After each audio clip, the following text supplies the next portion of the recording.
आपली प्रतिकारशक्ती व्यवस्थित नसल्यावर आपण छोट्या छोट्या वातावरणातल्या बदलांमुळे किंवा आजूबाजूच्या इन्फेक्शनमुळे पटकन आजारी पडतो. पण आहारामध्ये फक्त 5 गोष्टींचा समावेश केला आणि तेही खास थंडीच्या काळामध्ये तर पूर्ण वर्षभर टिकेल इतकी शरीराची प्रतिकारशक्ती मजबूत बनू शकते. एखाद्याला हे खोटे वाटू शकतं, परंतु तसं नाही, हे अत्यंत खरं आहे. हे कसं आहे तर थंडीचा ऋतू हा आयुर्वेदानुसार आदान कालात येतो. आदान काल म्हणजे काय की असा काळ ज्या काळामध्ये तुमचं शरीराला निसर्गच बल प्रदान करतं. थंडीच्या काळामध्ये सूर्याचं बल कमी असतं, म्हणजे पृथ्वीवरची उष्णता कमी असते. याशिवाय गारव्यामुळे आपल्या शरीरातले जे बारीक बारीक पोर्स असतात ते बंद होतात, म्हणजे त्वचेचे छिद्र बंद होतात. त्यामुळे शरीराचा उष्मा आतल्यात कोंडला जातो आणि यामुळे शरीराची जाठराग्नी वाढतो. त्याचा फायदा असा होतो की शरीराची आहार पचवण्याची शक्ती या काळात विशेष वाढते. निसर्गतःही ऋतूनुसार शरीराची अन्न पचवण्याची ताकद वाढते, बल वाढतं आणि शरीरानुसार देखील या काळात बल वाढतं. आता बल 2 प्रकारचं असतं. एक असतं सामान्य बल आणि एक धातू बल.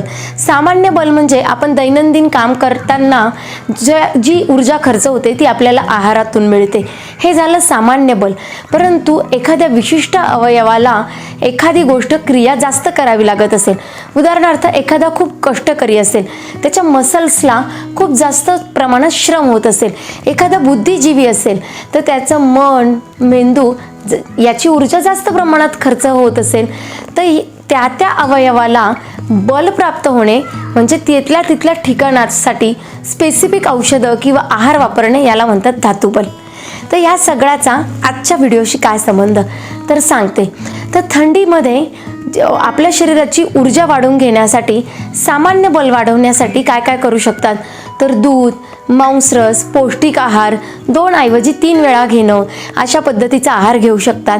याशिवाय शरीराला उठणं लावून शरीरातलं ब्लड सर्क्युलेशन वाढवणं आणि त्यानंतर अभ्यंग करून छानपैकी तेल जिरवणं, यामुळे त्वचेचा तजेला आणि मांसपेशींची ताकद वाढते.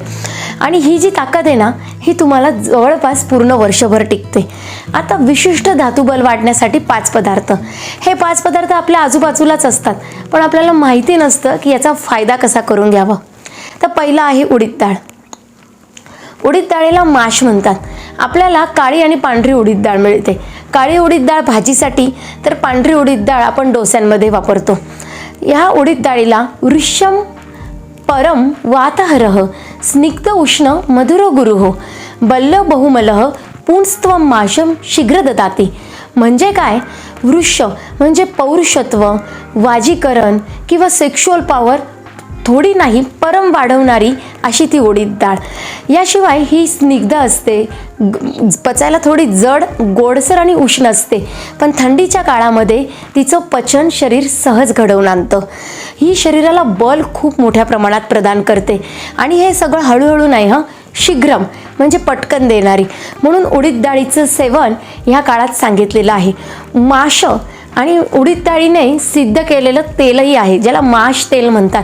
हे तेलसुद्धा ज्यांचे मांसपेशी कमजोर आहे किंवा ज्यांना मसल बनवायचे आहे, ज्यांना बॉडी बनवायची आहे, त्यांनी जर अंगाला मालिश केलं तर त्याचा देखील खूप चांगला फायदा होतो. इतर ऋतूंमध्ये उडीद डाळ ही गरम पडते किंवा पचायला देखील जड पडते, पण थंडीत तसं नसतं, म्हणून थंडीच्या ऋतूमध्ये उडीद डाळ जरूर वापरली पाहिजे. आता दुसरा पदार्थ आहे तुमच्या अगदी परिचयातला पदार्थ म्हणजे खारीक किंवा खजूर. बृहणम वृष्यम खजूरम गुरु शीतलम शय अभिघाते दाहे. म्हणजे काय की जो पचायला जड आहे, गुणाने थंड आहे, परंतु सगळ्या शरीराचा विकास करणारा, आणि हा देखील उडीद डाळीनुसार सारखा वृक्ष असतो. याशिवाय शय म्हणजे जे थकलेले आहे, ज्यांची नुकतीच डिलेवरी झालेली आहे, ज्या माता बाळाला दूध पाजतात किंवा जे मोठ्या आजारातनं बरे झालेले आहे, किंवा जसे छोटे मुलं, विद्यार्थी जे प्रचंड ॲक्टिव्ह असतात आणि त्यांची जे काही खाता पिता ते चटकन जिरतं, अशा सगळ्यांना आहाराव्यतिरिक्त अजून ऊर्जेची गरज असते. ती ऊर्जा खजुरातनं प्राप्त होते. तिसरा पदार्थ असा आहे अंजीर. अंजीर आपल्याला सगळ्यांना सुपरिचित आहे. ओले अंजीर खाल्ले तर उत्तमच, सुके अंजीरही धुवून खायला काहीच हरकत नाही. अंजीरला आयुर्वेदात तर्पणम बृहणम म्हटलेलं आहे. तर्पण म्हणजे काय माहिती आहे? जसं काही दिवस जर तुमच्या घरातलं एखादं झाड, उदाहरणार्थ तुळशी सुकून गेली आणि तुम्ही त्याला काही गावावरनं आले आणि पाणी दिलं तर ती कशी टवटवीत होईल, त्या पद्धतीने शरीरातली जर ऊर्जा कमी पडत असेल, शरीरातल्या धातूंचं पोषण कमी झालं असेल तर अंजीर खाण्याने ते टवटवीत होतात. त्यासारखं झालं तर्पण.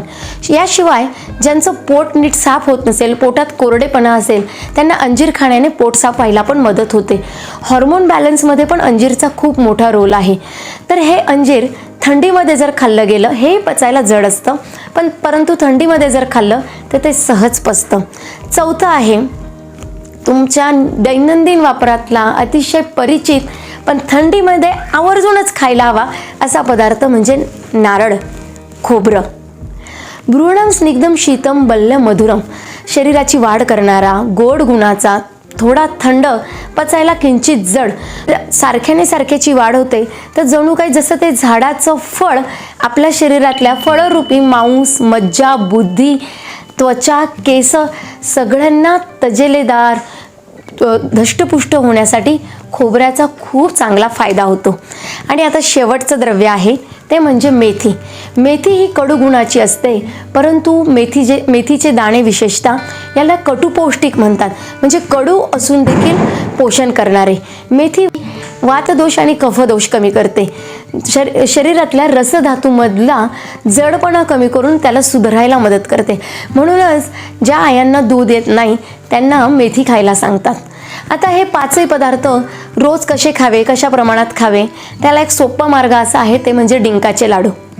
डिंकाचे लाडू कसे बनवायचे याचा मी व्हिडिओ खाली डिस्क्रिप्शन बॉक्समध्ये दिलेला आहे, तुम्ही तो नक्की बघा. परंतु डिंकाच्या लाडूंसोबत आपण डिंक आणि हे 5 पदार्थ सहज खाऊ शकतो. याशिवाय असं आहे की हे 5 पदार्थ रोज आपल्या आहारात जातात आणि याशिवाय असं आहे की यातला कुठलाही पदार्थ जास्त प्रमाणात जर खाल्ला तर त्याचं अजीर्ण होतं. पण डिंकाच्या लाडूमध्ये जेव्हा आपण हे 5ही पदार्थ खातो तर शरीराचं बल वाढणं, पचन सुधारणं, त्वचेची कांती सुधारणं, मांसपेशींची ताकद सुधारणं, हे सगळे कामं छान होतात.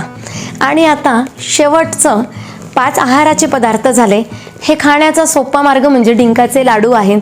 तुम्हाला तसं नसेल खायचं तर ही 5ही पदार्थ, त्यातलं उडीद, तुम्ही उडीदाचं पिठाचे लाडू खाऊ शकतात किंवा उडदाचं वरण खाऊ शकतात. खजूर, अंजीर, खोबरं हे समप्रमाणात रोज 1-1 चमचा घेऊ शकता. मेथीचे दाणे भिजवून घेऊ शकता किंवा अर्धा चमचा मेथी घेऊ शकतात. पण मेथी उष्ण आहे, ज्यांना पित्ताचा, रक्ताचा त्रास आहे त्यांनी मेथी टाळावी. आता हे झालं आहाराच्या पदार्थांसोबत. हे खाऊन याच्यासोबत पूर्ण वर्षभराची प्रतिकारशक्ती जर खूप उत्तम बनवायची असेल तर 2 गोष्टी अजिबात विसरायच्या नाही. एक म्हणजे शरीराला सोसेल इतका व्यायाम आणि दुसरं म्हणजे अभ्यंग. अभ्यंग हे आपल्याला वाटेल फक्त त्वचेच्या वरनं तेल लावल्याने शरीराची इतकी ताकद वाढते का? तो हो, नक्की तुम्ही लावून बघा. जास्त नाही, आता कमान थंडीचे 2 महिने हे उपाय करून बघा आणि बघा तुमच्या रोजच्या रोज दैनंदिन कॅपॅसिटीमध्ये काय फरक पडतो. त्याच्यानंतर येणारा जो ऋतू आहे त्याला तुम्ही कसा सामोरे जातात, या पलीकडे थंडीचा अजून कसा फायदा करून घ्यायचा असेल तर पंचकर्म करून शास्त्रोक्त पद्धतीने आवळा किंवा च्यवनप्राश खाल्ला तर अजून जास्त फायदा होतो. तुम्हाला हा व्हिडिओ कसा वाटला मला जरूर सांगा. तुमचे काही प्रश्न असेल तेही सांगा. आणि जर तुम्ही हे 5 पदार्थ 2 महिने आहारात खाल्ले तर तुम्हाला काय फायदा झाला किंवा काही त्रास झाला तेही नक्की सांगा. आणि हो, तुमच्या घरातल्या वृद्ध माणसांना, लहान मुलांना हे पदार्थ खायला द्यायला अजिबात विसरू नका. व्हिडिओ पूर्ण बघितला त्यासाठी धन्यवाद.